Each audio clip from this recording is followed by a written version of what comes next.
হক মাওলা। ইল্লাল্লাহ। কিরে বৎস, তুই আমার কাছে কেন আসছিস বল? বাবা আপনার কাছে আইছি, আজকে তো নরওয়ের সাথে ব্রাজিলের খেলা আছে বাবা। যা ভাই হোক ব্রাজিলটা হারাইতে হইব বাবা। আজকে এটা আপনার কাছে চাওয়ার, আপনি এটা করে দিবেন। তুই চিন্তা করিস না রে বাবা, আমার কাছে আইসস, তোর সব মনের আশা সফল হবে। তুই টেনশন করিস না, আমি এই জায়গায় আছি, আমি সবার মনের আশা পূর্ণ করে দিই। বাবা এমন কাম করবেন বাবা যে তো হারা বছর হুটকি দিয়া খায় বাবা। নেইমার নামতে পারবে না মাঠে, এইবার নেইমার আর খেলতে পারবে না অবশ্য। বাবা নেইমারকে আমরা আপনি অনেক কিছু শুনছি, দূরে রাখলাম। আপনি অনেক কিছু পারেন বাবা। আপনার কেরামতি বাবা অনেক কাজে লাগে, আমি দেখছি, এই কারণে বাবা আপনার কাছে আইছি। আজকে তুই ব্রাজিল আসো। হারাইবেন, আজকে ব্রাজিল হারবে, যা।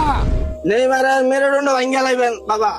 নেইমার মাঠে নামার আগেই মেরুদণ্ড ভেঙে যাবে রে বাবা।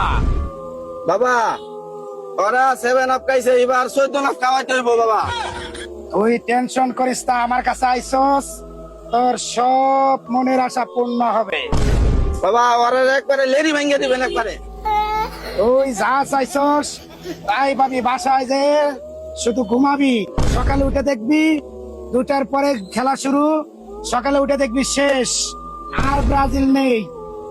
বাবা আপনার উপরে ভরসা করে আইছি, আপনি এটা একবারে করবেন অ্যাকশন করিয়া।